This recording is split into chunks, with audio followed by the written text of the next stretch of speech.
పిల్లలకు మాత్రమే, అందరికీ కాదు. అది అందరూ ఏ ఆస్పెక్ట్ అంటే ఎవరైనా సరే పశ్చాత్తాపడి వారు పాపములు ఒప్పుకొని దేవుడికి ప్రార్థన చేస్తే దేవుడు వారి మన ఆలకిస్తాడు. అది జనరల్ కాన్సెప్ట్. ఓకే, అది general prayer. Anybody can ask God through the confessing and repentance of the prayer. Okay, అయితే అందరి ప్రార్థన దేవుడు ఆలకించాడు. మరి ఒక కాయిన్ టూ సైడ్స్ ఉంటాయి కదా, నేను రెండు వైపు ఉంటాయి కదా, అలాగే రెండో వైపు చూస్తే అందరి ప్రార్థనలు దేవుడు ఆలకించాడు. ఇదేంటండి ఇప్పుడు అన్నారు కదా, అందరి ప్రార్థన దేవుడు ఆలకిస్తాడని.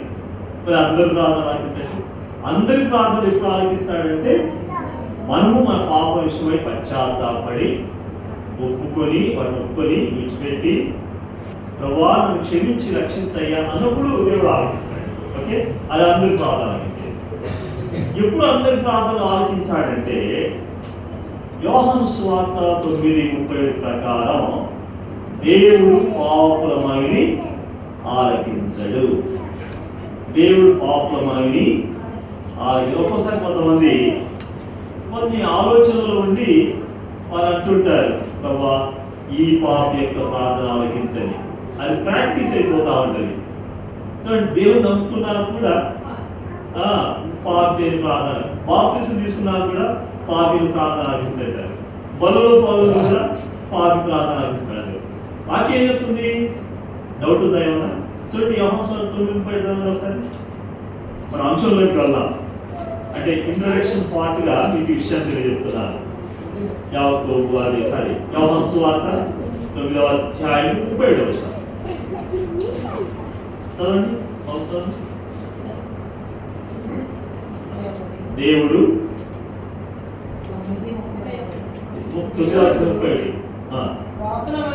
దేవుడు పాపుల మనవి ఆలకింపడని ఎరుగుదుము. ఎవడైనను దేవభక్తుడైంది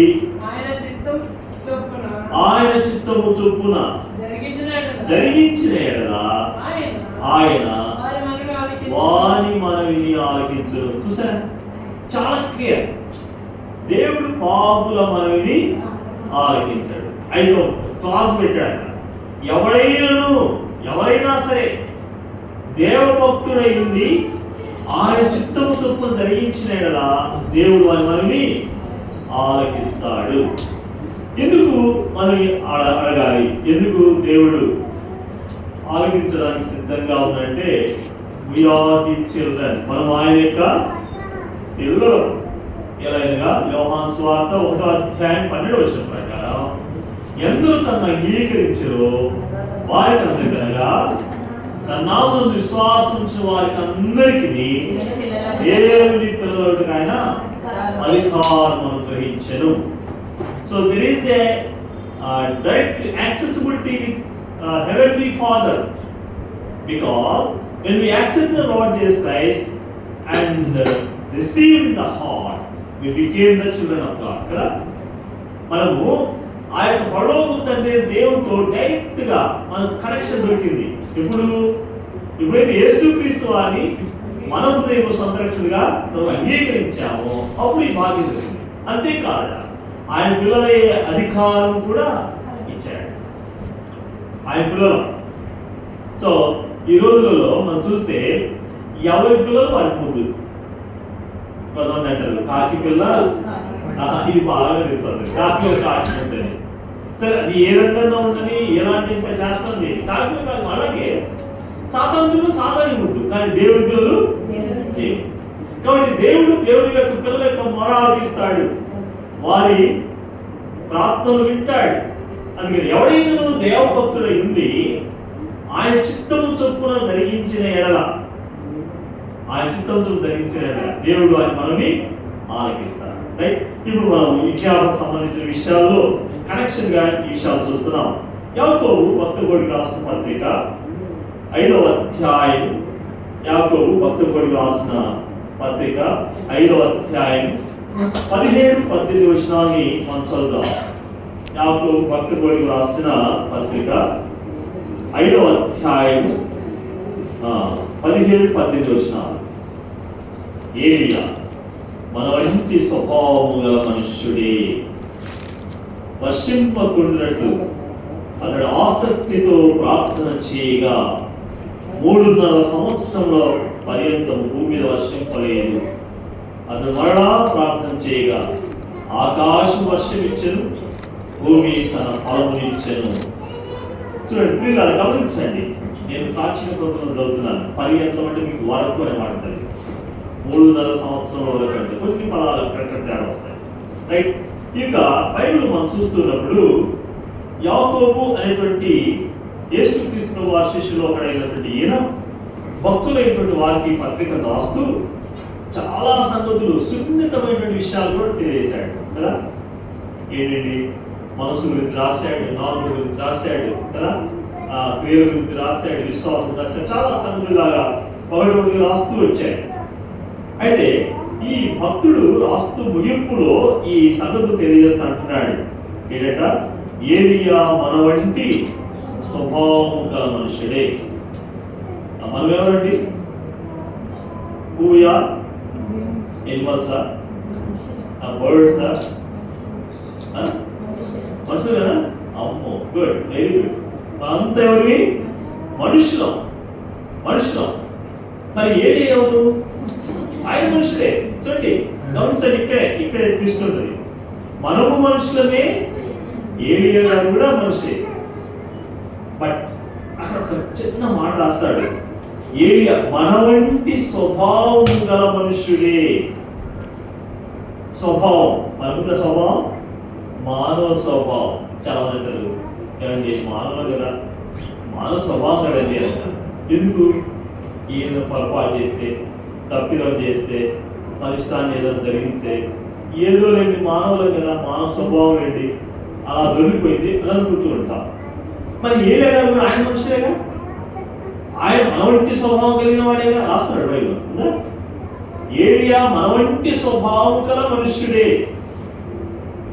అయితే ఏలియాలో ఉన్నటువంటి స్వభావం ఏంటి? ఏలియాకు మనకున్నటువంటి స్వభావం ఒకటే, కానీ అయితే ఆయన స్వభావం మనలాంటిది కలిగినప్పటికీ మనకు ఆయన వ్యత్యాసం ఏంటి? మరి ఆయన ప్రకటనలో చూసినట్లయితే కొన్ని విషయాలు మనం చూడవచ్చు.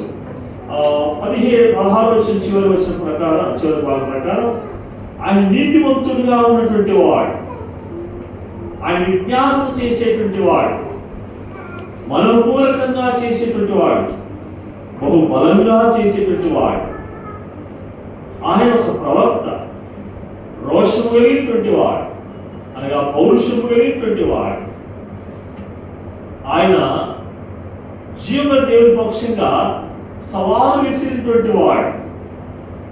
చూసారా?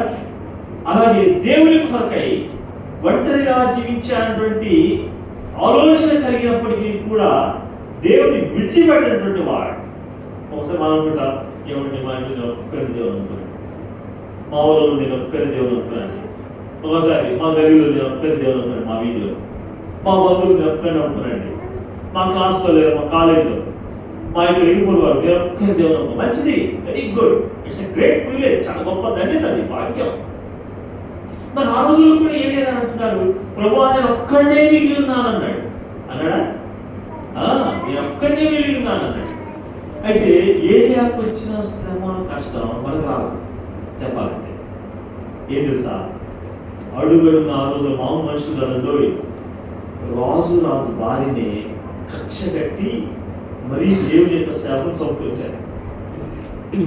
జీవదేవుని యొక్క ప్రవక్తని, సేవకుని ఆనాడు ఈ బయలు ప్రవర్తనటువంటి వారు చంపుతూ వచ్చారు. వాళ్ళు భూతనిచ్చింది ఎనటువంటి బ్యాక్గ్రౌండ్ ఎవరు వాళ్ళు మీకు సపోర్ట్? రాజే, రాణియే, అహాబు అనేటువంటి రాజు, ఆయన భార్య అయినటువంటి యెజబెలు. చూడండి, అహాబు రాజు ఇశ్రాయేలు జనాంగం చెందినవాడు. చూడండి, దేవుని పిల్లలను పేరు పెట్టినటువంటి ఇశ్రాయేలు నుంచి వచ్చిన వాడు అహాబు.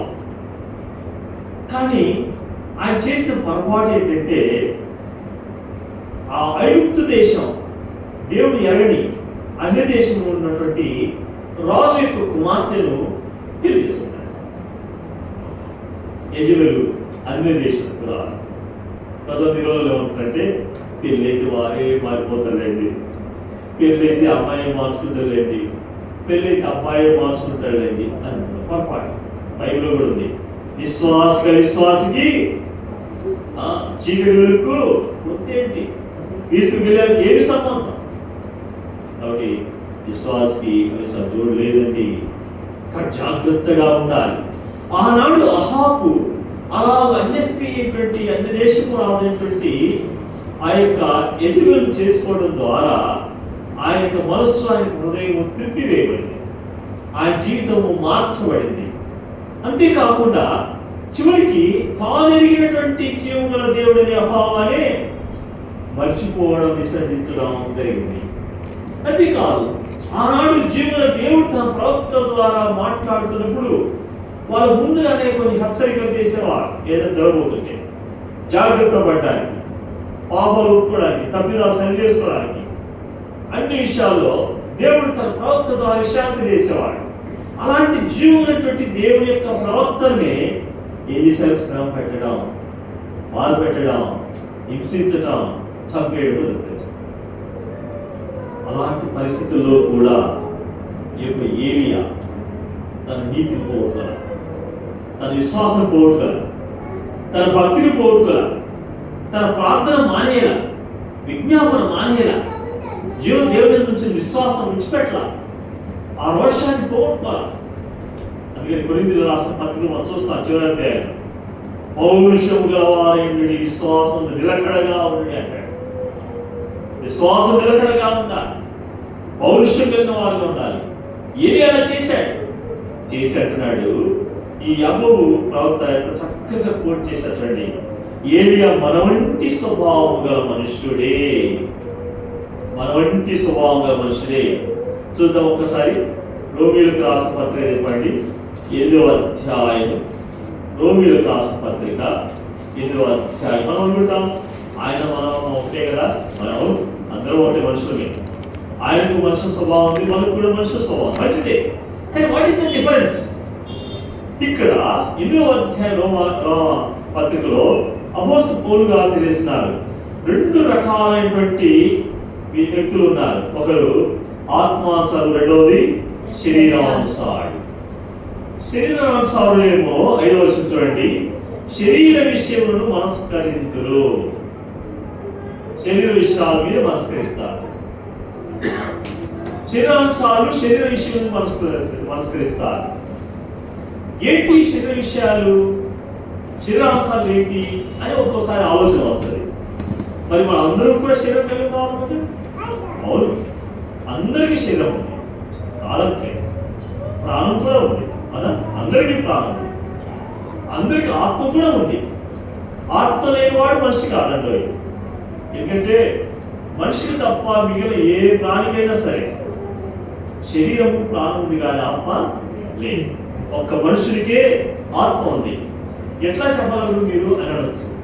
ఆదికాండం 1వ అధ్యాయంలో వెళ్తే దేవుడు 5 దినాల్లో సృష్టి ఆవృత్తులు చేశాడు కదా. జీవుల దేవుడు ఏం చేశాడు? కలుగులుగా అంటే కలిగాడు. అవి మంచిదైనట్టు దేవుడు చూశాడు. ఎవ్రీథింగ్ ఈజ్ గుడ్ అనుకుంటే ఒకసారి ఏమిటంటే దేవుడితే చేశాడు, అది చేశాడు. లేదు, దేవుడు చేసినంతా కూడా మంచిదే. చూడండి, మంచిదైనట్టు చూసాముదా? ప్రతి దేవుడు కూడా దేవుడు మంచిదైన చూసాము. అలా చదవండి. కాబట్టి ఆ రోజు ఉన్న దేవుడు ధ్యానం నుంచి మట్టి తీసుకొని తన స్వరూపంలో తన పోలిక చొప్పున నరుడిని నిర్మించాడు. తర్వాత 2వ అధ్యాయంలోసరికి దేవుడు నరుడు నాస్కారం చేశాడు. జీవాయుడు ఊరగా నరుడు జీవాత్మాయను. చూసారు అంటే దేవుడు నరుని యొక్క నాశకాంతంలో జీవవాయును ఊరినప్పుడు మనుషుడు ఎలాంటి వాడు?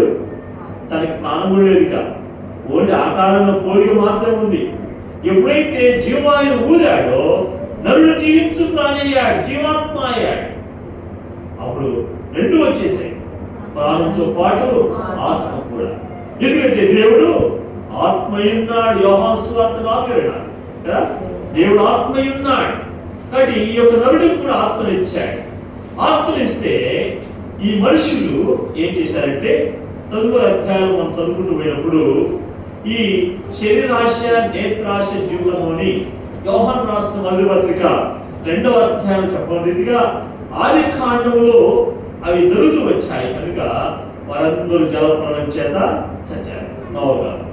కానీ ఆ దినాల్లో ఎంతమంది నీతిమంతులు ఉన్నారండి?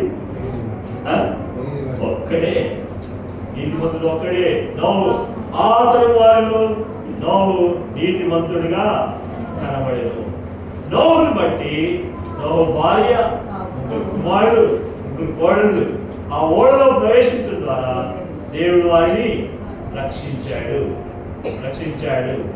అది పేతురు భక్తుడికి రాస్తూ తన పత్రికలు కూడా వారి గురించి ప్రస్తావించాడు. రైట్, ఇక్కడ చూద్దాం ఆ విషయం. శరీరానుసారంగా మనస్కరిస్తారు. అయితే ఈ శరీరానుసారమైన మనస్సు ఏమవుతుంది? ఆలోచనలో మరణము.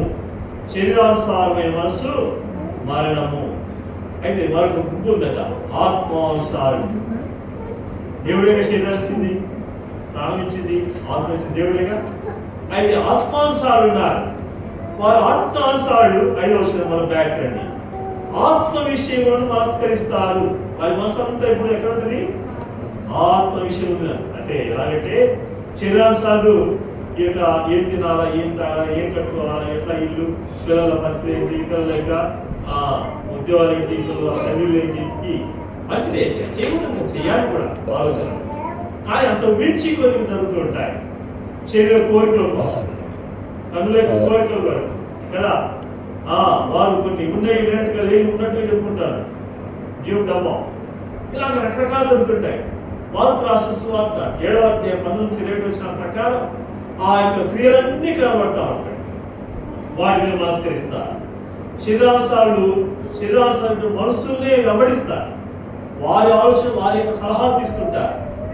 మంది బలం అంటారు కదా, మంది బలాన్ని అంటే నాకు ఇంత బలంగా ఉందని చూసుకుంటారు. అయితే ఆత్మానుసారుడు ఏం చేస్తారట? ఆత్మ విషయములు మనస్కరిస్తారు. ఎలా మనస్కరిస్తారు? ఆత్మ అయిన దేవుని కలిగి ఉంటారు. ఆత్మ అయిన దేవుని మాట వింటారు. ఆత్మ అయిన దేవుని యొక్క బోధనలు ఇచ్చుంటారు. ఆత్మీయమైనటువంటి దేవుని యొక్క మందిరానికి చేరి వస్తారు. ఆత్మీయమైనటువంటి సహవాసం కలిగి ఉంటారు. ఆత్మతోనూ మనసుతోనూ పాటలు పాడేవారు ఉంటారు. ఆత్మతోనూ మనసుతోనూ ప్రార్థించేవారు ఉంటారు. వారి యొక్క ఆత్మ ఎలా వర్ధిల్లాలో, నా కుటుంబ సభ్యులు ఏ విధంగా రక్షించబడాలో ఆత్మ నుంచి తబల ఉంటూ ఉంది.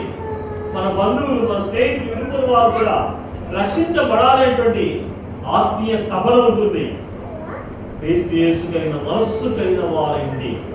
ఆత్మానుసార మనస్సు కలిగి ఆత్మ విషయంలో మనస్కరిస్తూ ఉంటారు. అలాంటి వారు చూడండి 6వ వచనం. ఆత్మానుసారమైన మనస్సు జీవము సమాధానమైనది. ఆత్మానుసార మనస్సు ఏం చేస్తాట? జీవము సమాధానమై ఉన్నది. శరీరానుసార మనస్సు ఏమైంది? మరణం తెచ్చింది. ఆత్మానుసార మనస్సు ఏమైంది? జీవము తెచ్చింది. ఆ తర్వాత ఏమవుతుంది? సమాధానం ఇస్తుంది. అబ్బా, ఇంత గొప్ప విషయం. యోహాను సువార్త 14వ చేసుకోమన్నా, నేనే మార్గమును సత్యమును జీవమే. దేవుడు జీవమై ఉన్నాడు. ఆ జీవం మనకు అనుగ్రహించబడింది. జీవమైన యేసుక్రీస్తు అన్నాడు తన శిలువ రక్తము చేత సంధి చేసి మన తండ్రితో సమాధానపరచి ఉన్నారు. ఎందుకు? యేసుక్రీస్తు ప్రభువారు తన శిలువ రక్తము చేత సంధి చేసి మన తండ్రి సమాధానపరిచాడు. మనం ఏమయ్యాము? దేవుని విరోధంగా ప్రవర్తించిన వారు, దేవుని విరోధమైన మనస్సు కలిగిన వారిని, దేవుని విరోధమైన వాటి మీద మనస్కరించిన వారిని, దేవునికి మీద తిరుగుబాటు చేసిన వారిని, దేవుని మాట వినడమని వారిని, దేవుని సన్నిధికి రాలేని వారిని, దేవునికి భిన్నంగా ప్రవర్తించాము కనుక నేను శత్రులమై మనం శత్రువులమై ఉండగా, నేను ఇక్కడ పత్రికలు చూస్తే అంటాడు మన శత్రువులమై ఉండగా యేసుక్రీస్తు వారి యుక్తకాలం అందు మన కొరకై చనిపోయాడు. మరో చోట తన శిలువ రక్తం చేసిన తనతో సమాధానపరిచి ఉన్నాడు. ఇప్పుడు ఆత్మానుసారమైన మనస్సు కలిగినటువంటి వీరు జీవము సమాధానం ఇస్తూ ఉన్నారు. చూడండి, ఇందుకు రండి. 7వ వచనం ఏలనగా శరీరానుసార మనస్సు దేవునికి విరోధమైనది, ఆ దేవుని ధర్మశాస్త్రం లోబడదు, ఏ మాత్రము లోబడనేరదు. కాగా శరీర స్వభావం గలవారు దేవుని సంతోషపరచు. ఇక్కడ రండి, మాట పట్టుకోండి. స్వభావం మాట చూసారా? స్వభావం మాట ఎక్కడ? యాకోబు పత్రికలో ఏలియా మన వంటి స్వభావం గల మనుష్యుడే. ఆయన మనుషులే, మన మనుషులమే. ఆయన అలాంటి స్వభావం కలిగిన వాడే. కానీ but there is a difference between the nature of the human being. మానవుని యొక్క స్వభావంలో తేడా ఉన్నది. ఇక్కడ చూడండి, ఆ స్వభావం గురించి తేడా వచ్చిన శరీరానుసారమైన మనస్సు శరీర విషయంలో మనస్కరించి మరణానికి దారి తీసేట్టుగా ఈ శరీరానుసార మనస్సు ఏమైంది? దేవునికి విరోధమై ఉన్నది. దేవునికి విరోధమైంది. అది దేవుని ధర్మశాస్త్రములకు లోబడి. ధర్మశాస్త్రం ఏంటండి? చట్టము కదా. ద మొజాయిక్ లా, మొదటి 5 గ్రంథాలు ఉన్నాయి కదా పరిశుద్ధ గ్రంథంలో. ఆది కాండం, నిర్గమ కాండం, లేవియ కాండం, సంఖ్యాకాండం, ద్వితీయోపదేశ కాండం. ఈ 5 కాండాలు ఉన్నాయి. వీటిని ధర్మశాస్త్ర గ్రంథం అంటారు. ఇవి చట్టము, మొజాయిక్ లా, ద లా అని అంటారు ఇంగ్లీష్లో. పెంటెట్యూక్ హీబ్రూ అంటారు. ఈ యొక్క దేవుని ధర్మశాస్త్రానికి ఈ యొక్క శరీరానుసార మనసు లోబడి. ఈ రోజుల్లో కూడా చూడండి, ఏదైనా పొగుడుతుంటే బాగా హ్యాపీగా ఉంటారు. ఏదైనా మాట్లాడంటే ఎంత సేవగా మాట్లాడతారు. తల్లిదండ్రులైనా సరే, మన యొక్క స్కూల్లో కాలేజీలో టీచర్లు అయినా సరే, దేవుని సేవకులైనా సరే, ప్రభుత్వ వారైనా సరే, కొన్ని హెచ్చరికలు చేసినప్పుడు ఏమండి, కొన్ని హెచ్చరికలు చేసినప్పుడు లేదా ఆజ్ఞలు ఇచ్చినప్పుడు మాకు కష్టమైంది. ఏంటి నాకేనా చెప్పాల్సింది? నేనేనా దొరికింది? ఏమో ఇప్పుడు నాకే చెప్తాను ఏంటి అది నన్నేనా ఇప్పుడు ఇలా మాట్లాడతావు? ఏందా ఈ సేవకుడు వచ్చి ఎప్పుడు హెచ్చరిస్తాడు, ఆజ్ఞాపిస్తాడు? ఏంటి పెద్దలు ఎప్పుడు కూడా ఇంతేరా అని అంటున్నాడు. చూడండి, చట్టము, ధర్మశాస్త్రము అనేది చాలా ప్రాముఖ్యమైంది. అది మన క్షేమాన్ని కోరేది, మన మేలు కోరేది. దేవుడు ఒక్కొరికి కొన్ని ఆజ్ఞలు ఇస్తూ ఉన్నాడు. ఆ ఆజ్ఞల వెనక ఆశీర్వాదం ఉంది అని గుర్తుపెట్టుకోండి. అయితే శరీరానుసారమైన మనస్సు కలిగిన వారు దేవునికి విరోధంగా ఉంటారు. దేవుని ధర్మశాస్త్రానికి లోబడరు. ఏమాత్రమును 19 అంటారు సార్, మూర్ఖులు అంటారు సార్. మూర్ఖంగా తిరుగుబాటు చేస్తారు. ఒక్కోసారి వీలు పడితే ఏమైంది, భార్య భర్తలు కొట్లాడుకుంటారు, కొట్టుకుంటారు. దేవుడి సేవకుల మీద, అద్దల మీద తిరగబడతారు, తల్లుల మీద తిరగబడతారు, పడతారు. ఎన్ని జరుగుతుంటాయి. ఎందుకు? లోబడ దానికి ఇష్టపడు, లోబడనేరు అదే అంటాడు.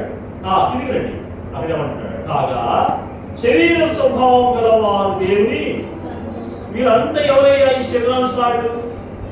శరీర స్వభావము కలిగిన వారి దేవుని సంతోషపరచనేరు. అంటే ఏం చేస్తారు? దేవుని దుఃఖపెడుతున్నారు, దేవుని బాధ పెడుతున్నారు, దేవుని మనం ఏడిస్తున్నారు. అది ఎలా తెలుస్తుందంటే మన ఇంట్లో, మన సంఘంలో తెలుసుకోండి. మన దగ్గర కనవాళ్ళు ఎంతమంది బాధపడుతుంటారు. తిరిగి పెద్దయినాక ఎంతమంది గురించి మాట్లాడేవాళ్ళు, ఎన్ని రకాల గురువారు చేసేవాళ్ళు, నువ్వు నాకేం చెప్పేదనే వాళ్ళు, నా ఇష్టమైనటువంటి వాళ్ళు, మీ కాలబట్టుంది మా కాలబట్టుంది అనే వాళ్ళు, కొంతమంది ఏం చేస్తారు, తిరగబడి కొట్టేవాళ్ళు. చాలా బాధిస్తుంది.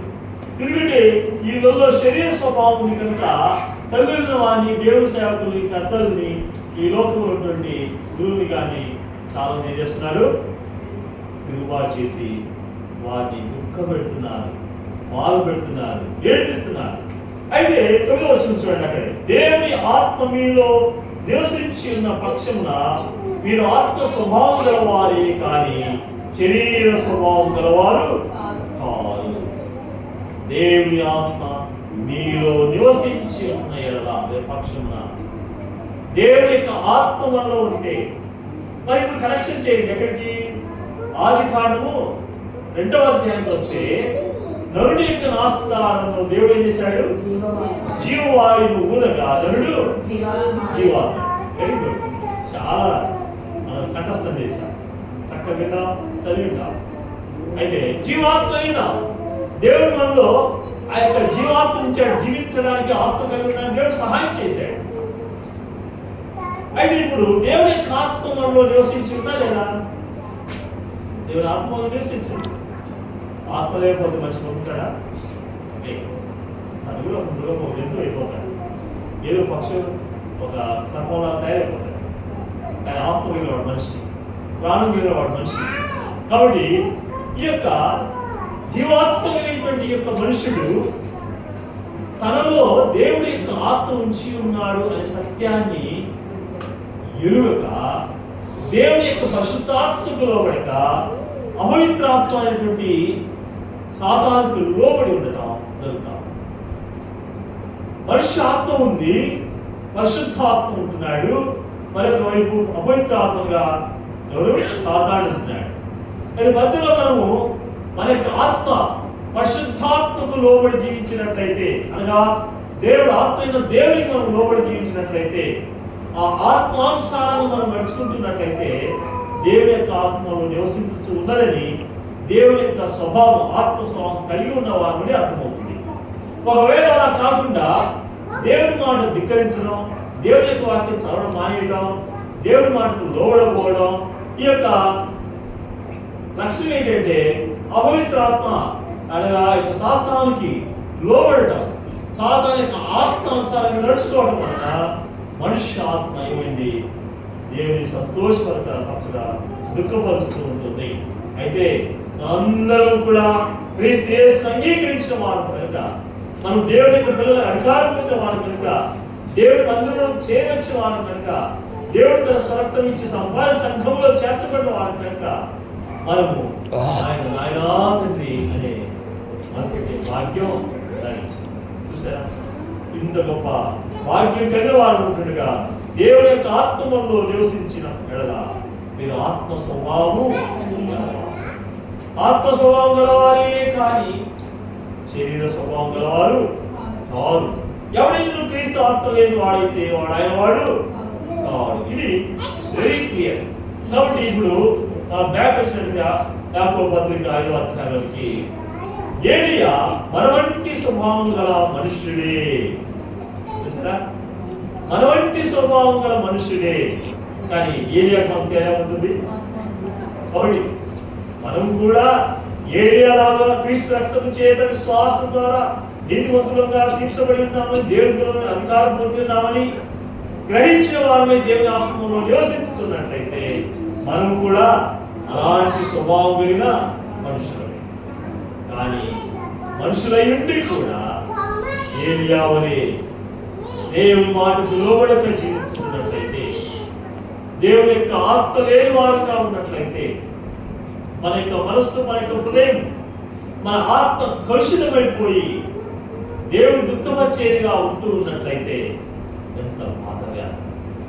అలాంటి వారు మనుష్య స్వభావం కలిగిన వారే కానీ వారు దేవుడికి విరోధంగా జీవించారు, విరోధమైన స్వభావం కలిగి. అయితే ఏలియా ఏం చేశాడు చూడండి. ఏలియా తాను మన మనిషి వంటి స్వభావం కలిగిన వాడైనప్పటికీ నీతిమంతుడుగా జీవించాడు. మనం చాలాసార్లు చెప్తాం ఘంటాపదంగా, నీతిమంతుడు లేడు ఒక్కడు లేడు. ఇది అందరికీ ఒకటే. ఈ మాట బేస్ చేసుకుని ఎవరి ఇష్టాసారం వాళ్ళు ప్రవర్తిస్తున్నారు. ఎక్కడున్నారే నీతిమంతుడు? బైబిల్ చెప్తుంది అని అంటారు. ఈ మధ్య ఇంకా టీవీ డిబేట్స్ కూడా ఉంటాయి కదా, వాట్సాప్ యూట్యూబ్లో కూడా లోడ్ చేస్తున్నారు. వాళ్ళు మీ పైన ఉంటుందంటే నీతిమంతుడు లేడు ఒక్కడు లేడు. అవును, నీతిమంతుడు లేడు ఒక్కడు లేడు.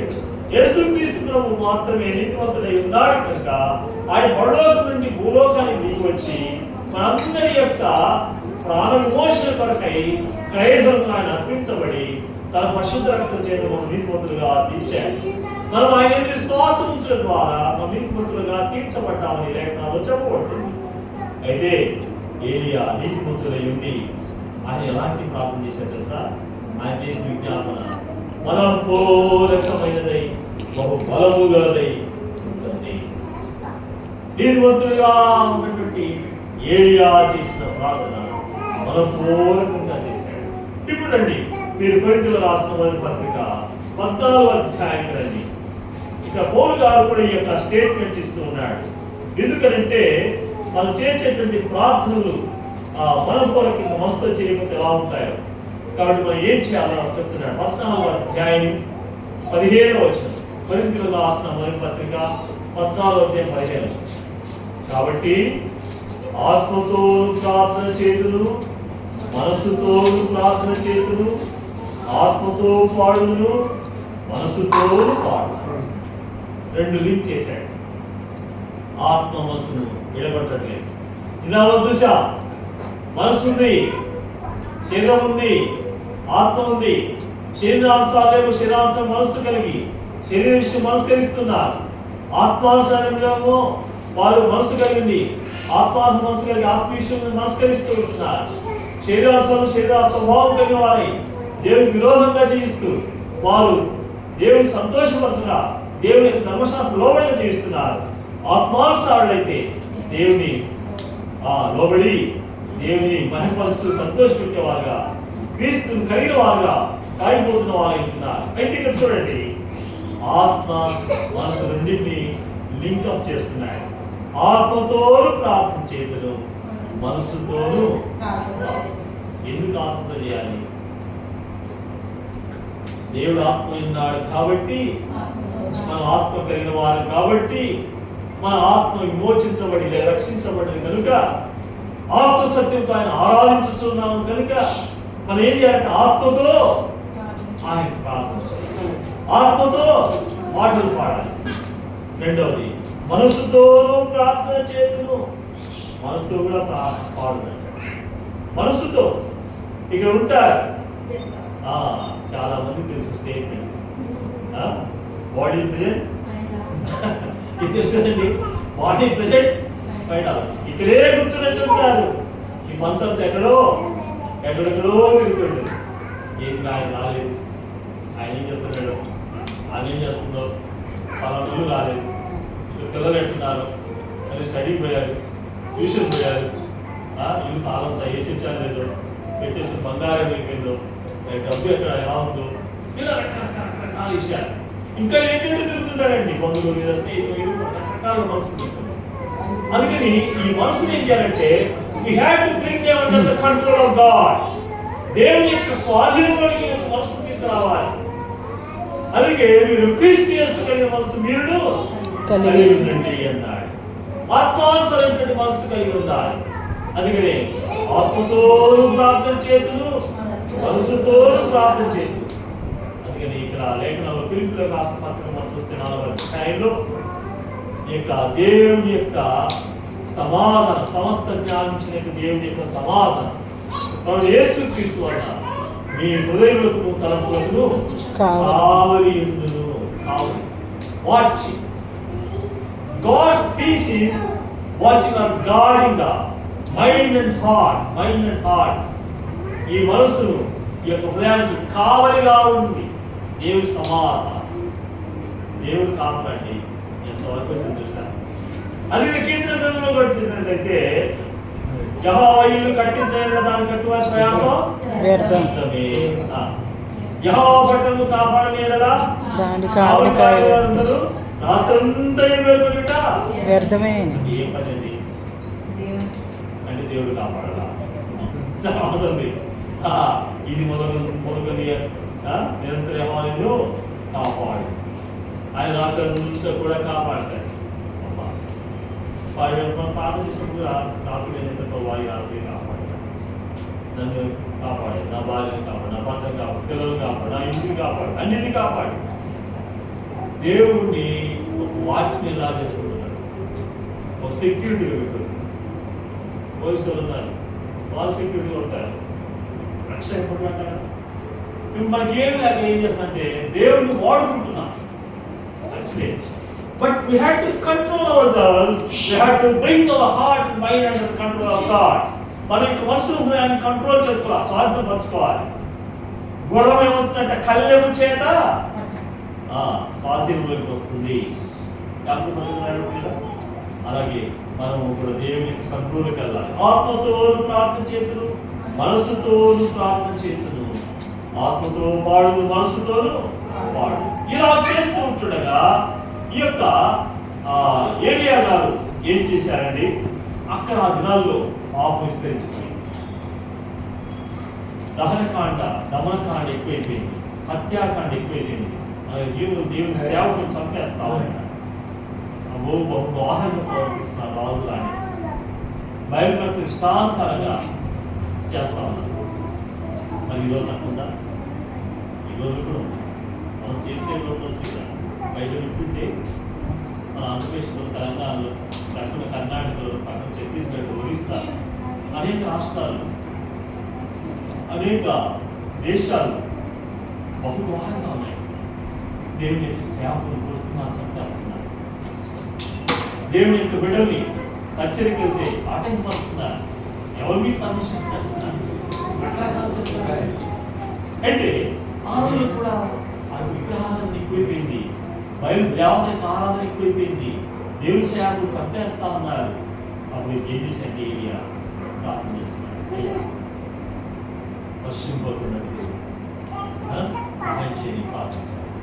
ఏం చేశాడు, వర్షింపకున్నట్లు అతడు ఆసక్తితో ప్రార్థన చేయగా 3.5 సంవత్సరంలో 9వ వర్షంలో వర్షించకూడదు అని. ఎందుకు? బాగా వర్షం వస్తుంటే పంటలు బాగా పండి అందరూ సంతోషంగా ఉంటూ బాగా లాభాన్ని ఆర్జిస్తూ వారు దాన్ని తిరుచు తాగుతూ సోలిపోతా ఉన్నారు. దేవుడి యొక్క మాట వికరించిన వాళ్ళు కాదు, దేవుడికి లోబడకుండా జీవిస్తూ ఉంటున్నారు. అయితే ఇలా ఉంటూ ఉంటుండగా ఇక ఏలియా ప్రార్థన చేశారు, అయ్యా వర్షింపకున్నట్టు చేయండి. చేసే ప్రార్థన ఎలా చేశాడండి? అత్యాసక్తితో, ఆసక్తితో ప్రార్థన చేశాడు. ఆసక్తితో ప్రార్థన చేశాడు. మనం కూడా చేసేటువంటి ప్రార్థన ఎలా ఉండాలి?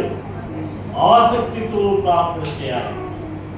అపోస్తల కార్యము చూసినట్లయితే ఆనాడు యాకోబును ఖడ్గం చేసి చంపించిన తర్వాత వారికి సంతోషం వేసి ఆ యొక్క పేతురు కూడా ఏం చేశారు, సంఖ్యల చేత బంధించి ఆ యొక్క చెరసాల్లో లోన గదిలో ఉంచి వారి చుట్టూ ఏం చేశారు, ఖైదీలు ఖైదీ మధ్యలో పెట్టి చుట్టూగా భటులు పెట్టారు రామవారి. అయితే పేతురేమో వారి మధ్యలో ఉన్నాడు, దేవుని మీద ఆధారపడ్డవాడు, దేవుని సేవ. అయితే మార్కు తల్లి అయినటువంటి మరియా యెరూషలేములో ఇలా ఇంట్లో వారు ఏం చేశారంటే ప్రార్థన పెట్టుకున్నారు.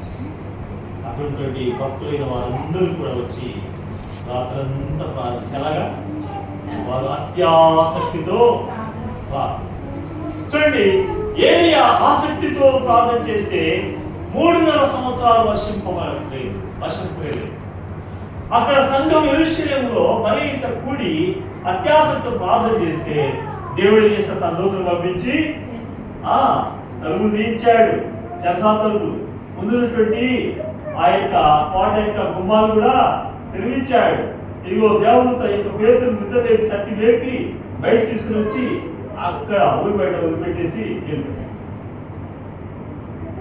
ఆయన ఏమి ఎక్కడికి వచ్చాడు చూడండి, ఆయన కూడా చూడండి డిజైనింగ్ స్పిరిట్, ఇవే ఆత్మీయచన. నేను యెరూషలేము మరీ ఇంటికి వచ్చాడు. తలుపు దొరుకుతుంటే లోపల అందరూ అత్యాసతో కన్నీటితో ఆలోచన ప్రార్థన చేస్తా ఉన్నారు. తలుపు కొడుతుంటే ఒక చిన్నది వేసి మధ్యలో వెళ్ళింది. చిన్న పాప వెళ్ళి చూసి తలుపు తీయలా, సంతోషంతో వచ్చి చెప్తా ఉంది, ఇదిగో పేరు ప్రార్థన వచ్చాడు. చెప్తే ఇల్లేమన్నారు, నమ్మారా? మీరు ఇలా నమ్మించి ఆయన ఎక్కడో ప్రార్థన చేస్తూ ఉన్నారు, కానీ వాడు విశ్వాసం పరబడింది. అసక్తో ప్రార్థన చేశారు, ఆత్మతో ప్రార్థన చేశారు, మనసుతో ప్రార్థన చేశారు. అంటే వాళ్ళు ఎవరు ఇంత త్వరగా ఎట్లా విడుదలవుతుంది? అది పేరు ఇక్కడ రావడం ఏంటి అనుకున్నారు. లేదు, వచ్చాడని ఖచ్చితంగా చేశారు. వీళ్ళు తీశారు పేరు అని చెప్పి లోపల దేవుడు చేసే కార్యం చెప్పేసి వాడు అక్కడ చేరిపోయాడు. కాబట్టి మీరు గమనించండి, God will do the wondrous works in our lives when we pray interestingly or attentively in spirit and in mind. మనం ఆత్మతోను మనసుతోను ప్రార్థన విజ్ఞాపన చేస్తూ ఉన్నట్లయితే దేవుడు మన ప్రార్థన ఆలకించి గొప్ప అద్భుతాలు జరిగిస్తాడు. దేవుడు గొప్ప అద్భుతాలు జరిగిస్తాడు. ఇక్కడ ఆనాడు ఏలియా ప్రార్థన చేసింది. అయితే చూడండి, ఇంకా మీద అంటారు కదా, వీళ్ళంతా పాప ఆహారం లేక చచ్చిపోతాం. దేవుడు ఏలియా చెప్పాడు ముందే, అయ్యా నువ్వు వెళ్ళు కెరీర్ వాళ్ళ దగ్గరికి అన్నాడు. వెళ్ళాడు, విశ్వాసం వెళ్ళాడు. అక్కడ ఆ వాగులో పారుతున్న నీళ్ళు తీసుకుని తాగేవాడు. దేవుడు ఉదయం సాయంకాలం ఏం చేశాడు? కాపురం ద్వారా ఏంటి నీళ్ళు ఉంటాడా, రొట్టెలు మాంసం ఉంటాడు. చిన్నపిల్లలు కూడా పాట ఉంది సరే కథలు కూడా చెప్తారు కదా, రైట్. రొట్టెలు మాంసం ఆ కరువు కాటకాల్లో ఎక్కడైనా లభిస్తుందా? దేవుడు మరి కాపులకు ఆజ్ఞాపిస్తే మరి ఏ రాజగృహం నుంచి వచ్చిందో తెలియదు. దేవుడు ఎక్కడి నుంచి పంపించాడు? అద్భుతం పంపించాడు. ఉదయం సాయంకాలం. అయితే పేదవాళ్ళంతా చనిపోతా ఉన్నారు, ఆహారం లేక చనిపోతున్నారు, నీళ్ళు లేక చనిపోతా ఉన్నారు, పశువులు చనిపోతా ఉన్నాయి, జంతువులన్నీ చనిపోతా ఉన్నాయి. అయ్యో ఈ కఠినమైన దుర్మార్గులైన యెహోవా యెజ్రెయేలు వలన, ఈ యొక్క బయలుదేరే ప్రవక్తల వలన, భక్తుల వలన ఇదంతా చనిపోతున్నారే అని ఈ భక్తులు పాపం ఆత్మ కలవలేదు. ఈయన మనసు కలవబడిపోయాడు. ఈయన మరణ ఏం చేశాడంటే దేవుని ప్రార్థన చేశాడు. చూడండి మరణ అంటాడు 18వ వచనం, అతడు మరలా ప్రార్థన చేయగా ఆకాశము వర్షమిచ్చను, భూమి తన ఫలము ఇచ్చాడు. మరలా ప్రార్థన చేశాడు. ప్రార్థన చేసినప్పుడు దేవుడు ఆకాశం వర్షం కురిపించాడు. ఆ వర్షం కురిసిన తర్వాత భూమి అంతా కలిసి సస్యశ్యామలం అయిపోయింది. మంచి ఫలాలు వచ్చాయి, మంచి పంట వచ్చింది. ఎప్పుడైతే చూడండి, బాగా వర్షం ఉంటేనే మనందరికీ ఆహారం కోరుతున్నాం. బాగా వర్షం ఉంటేనే సాగునీరు ఉంటుంది, సాగునీరు ఉంటుంది. బాగా వర్షం ఉంటేనే మంచి పంట పండుతాయి, ధరలు కూడా తగ్గుతాయి. బాగా వర్షం ఉంటేనే అన్ని రకాలుగా మేలు. కాబట్టి దేవుడు ఈ భక్తుని యొక్క ప్రార్థన ఆలోచించి ఆకాశం నుండి వర్షం కురిపించేశాడు, భూమి ఫలించినట్లుగా చేశాడు. కాబట్టి దేవుని యొక్క సేవకుల ప్రార్థన బహుబలంగా ఉంటుంది. దేవుని యొక్క సేవకుల ప్రార్థన మనోహరంగా ఉంటుంది. దేవుని యొక్క సేవకుల ప్రార్థన ద్వారా గొప్ప అద్భుతాలు జరుగుతాయి. అయితే మనం అందరం కూడా క్రీస్తు యేసు దాసులమే, దేవుని సేవకులమే. అయితే దేవుడు ప్రత్యేకించి తన సేవకులకు పిలిచిన వారు కొందరు ఉంటారు. అందరూ జనరల్ ఆస్ట్రల్ చూస్తే అందరూ కూడా మును పాపమున దాసమైతే ఇప్పుడు నీతికి దాసుమని, మునుపు అపవాదికి సాధారణ దాసుమని, మన క్రీస్తుకు దాసు. ఇది జనరల్ కాంటెక్స్ట్. అయితే దేవుని యొక్క సేవకులు ప్రత్యేకించబడి దేవుని దాసులు, దేవుని సేవకులు వారు ఉంటారు. కానీ అందరము కూడా మనము ఈ యొక్క ఏలియా లాంటి మనుషులముగా ఉన్నాం, ఏలియా లాంటి స్వభావం కలిగిన వారు ఉన్నాం. అయితే మనము ఆత్మానుసారం నుండి, ఆత్మ స్వభావం కలిగిన వారు నుండి, క్రీస్తును సంతోషపరచేవారుగా, అనగా క్రీస్తు యొక్క మనస్సు కలిగిన వారంగా, క్రీస్తు యొక్క దేవుని యొక్క ధర్మశాస్త్రానికి లోబడే వారంగా, ఆత్మీయ విషయాన్ని మనస్కరించే వారంగా ఉంటూ మన యొక్క విజ్ఞాపన ఎలా ఉన్నారట? మన నీతిమంతులు ఎలా ఉండి విజ్ఞాపన ఎలా ఉండాలా? మనపూర్వకమైనది, బహుబలము గలదై, ఆసక్తితో చేసేటువంటి ప్రార్థనగా ఉన్నట్లయితే మన కుటుంబాలకి, మన సంఘాలకు ఎంతో శ్రేయస్కరం, వేడుకరం, దీవెనకరం, ఆశీర్వాదకరం. దేవుడి కొద్ది మాటలు దీవించుగా.